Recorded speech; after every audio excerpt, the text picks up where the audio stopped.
ज्योतिष की एक सबसे अच्छी विशेषता क्या है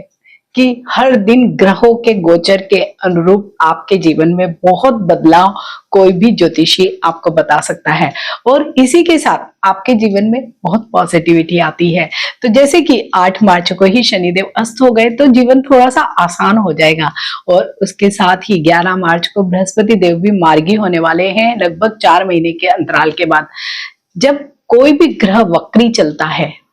वक्री मीन्स उल्टा कभी भी नहीं होता, जो मैं शायद हर ही वीडियो में आपसे शेयर करती हूँ। बस वो सूर्य से एक पर्टिकुलर डिस्टेंस के बीच में 122 टू 40 डिग्री के बीच में जब घूमता है तो वो हम पृथ्वीवासियों को ऐसे ही लगता है कि वो उल्टा चल रहा है। असल में वो पृथ्वी के आकार की वजह से हमें ऐसा दिखाई देता है, वो इसीलिए अपना जो एक उसका परिभ्रमण काल है तो वहां पर ऐसे दिखता है कि वो रेट्रोगेट चल रहा है, लेकिन वो एक्चुअल में होता नहीं है। तो जब भी कोई ग्रह वक्री या जिसे हम कहते हैं कि रेट्रोगेट है तो उस समय उसकी गति धीमी होती है और सबसे बड़ी बात क्या होती है कि वो सूर्य के प्रभाव से मुक्त हो जाता है, क्योंकि सूर्य के सामने वो इस तरीके के डिस्टेंस पे होता है कि वो दिखाई नहीं देता एक दूसरों को या उसके प्रभाव में कमी होती है। तो सूर्य को हमने पिता का स्थान दिया है, ज्योतिष में आत्मा का कारक माना है। जब भी कोई बच्चा जैसे पिता के प्रभाव से मुक्त होता है तो अपनी मनमानी करता है ना, तो उसमें वो गलत निर्णय भी लेता है, सही भी लेता है, पर ज्यादा संभावना होती है कि वो कुछ डिफरेंट निर्णय ले लेता है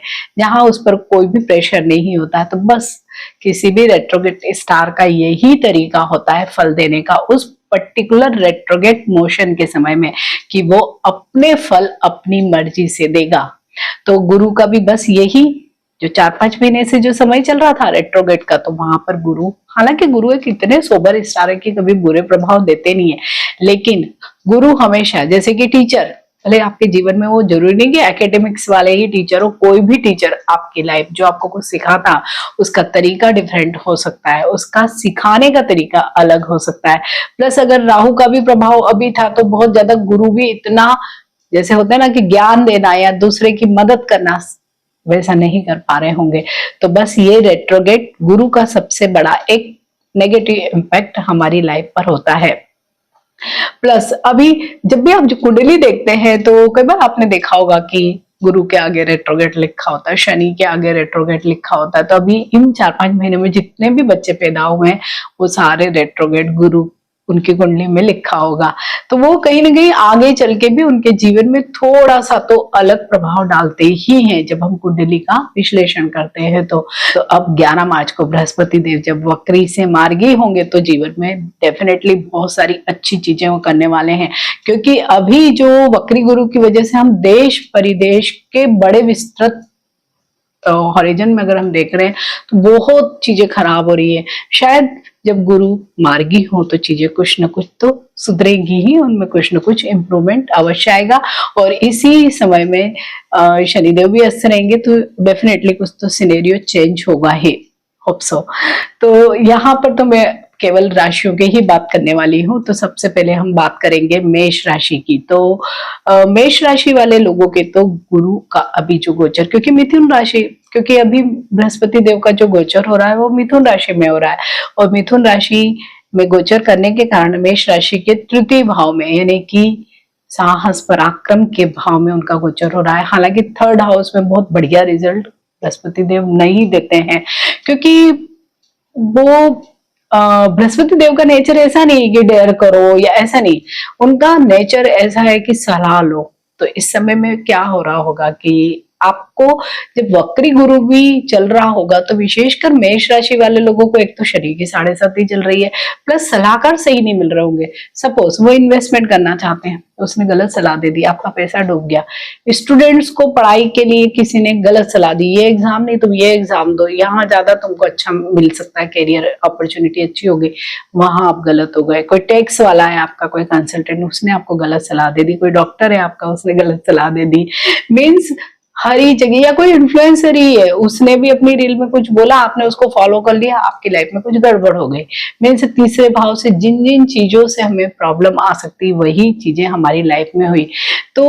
अगर आपका पेशा वैसा है तब भी आपको प्रॉब्लम है कि आपने अगर किसी को गलत सलाह दी तो कौन आपके पास दोबारा आने वाला है? नहीं।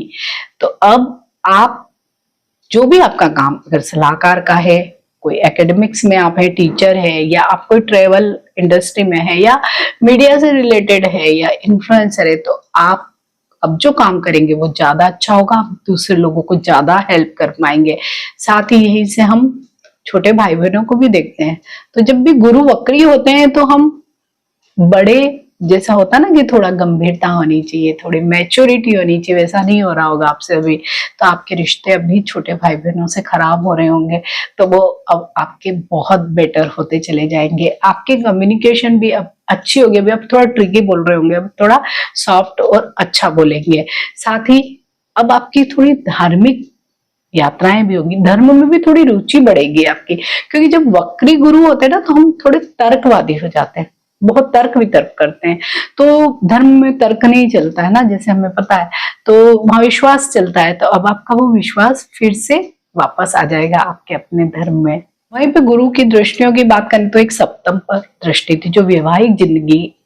को दिखाता है, तो वहां पर अगर वक्री गुरु की दृष्टि थी तो बिल्कुल भी अच्छा माहौल नहीं रह रहा होगा, चल रही होंगी चीजें, लेकिन जो हार्मोनी वाला पीसफुल जो एटमॉस्फेयर अपने घर का होना चाहिए, वैवाहिक जीवन में जो होना चाहिए जो स्थितियां वो तनावपूर्ण रह रही होगी, तो वहां पर अब डेफिनेटली चीजें ठीक होंगी, या जिन लोगों को बहुत ज्यादा खराब हो गई स्थितियां तो उसमें भी अवश्य ही सुधार आएगा। और जो लोग बिजनेस वगैरह में है पार्टनरशिप के, तो वहां पर भी अब उनके पार्टनर्स के साथ अच्छी रेपो बनने वाली है।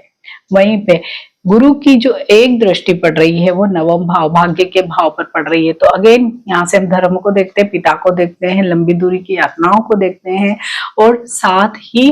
जो हायर एजुकेशन जो आफ्टर ग्रेजुएशन होता है, आफ्टर पीजी होता है, एक्चुअल में पोस्ट ग्रेजुएशन होता है, उस एजुकेशन को यहाँ से देखा जाता है, तो उस सब में अब मेष राशि वाले लोगों को बहुत ज्यादा सफलता मिलेगी, विशेषकर जो स्टूडेंट बाहर जाकर पढ़ना चाहते थे, थीसिस लिखना चाहते थे, या डॉक्टरेट करना चाहते हैं, पीएचडी वगैरह, तो उन लोगों के लिए बहुत अच्छा अब समय है, उनके वीजा या जो भी इश्यूज थे वो भी अब सॉर्ट आउट हो सकते हैं, बड़ी लंबी दूरी की यात्राएं हो सकती है, धर्म में रुचि बढ़ सकती है, पिता का सहयोग भी आपको मिल सकता है। वहीं पे बृहस्पति देव की जो एक दृष्टि पड़ रही है वो पड़ रही है 11वें भाव पे, जो सबसे अच्छी दृष्टि मानी जाती है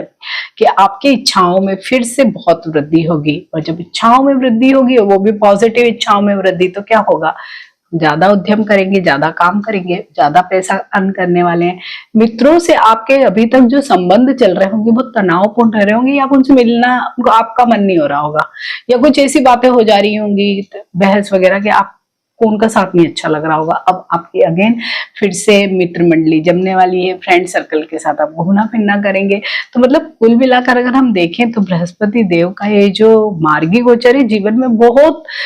बहुत परिवर्तन लाएगा, जो आप अगर ध्यान से सोचेंगे और समझेंगे, एनालिसिस करेंगे, तो आपको पता लगेगा आफ्टर सम टाइम कि हाँ ये मेरे जीवन में अब पॉजिटिव चीजें हो रही है। आप सभी मेष राशि वाले लोगों को मेरी तरफ से बहुत शुभकामनाएं। मिलते हैं एक नए वीडियो में। अगर वीडियो अच्छा लगता है तो इसे लाइक कीजिए, शेयर कीजिए और मेरे इस चैनल को सब्सक्राइब कीजिए।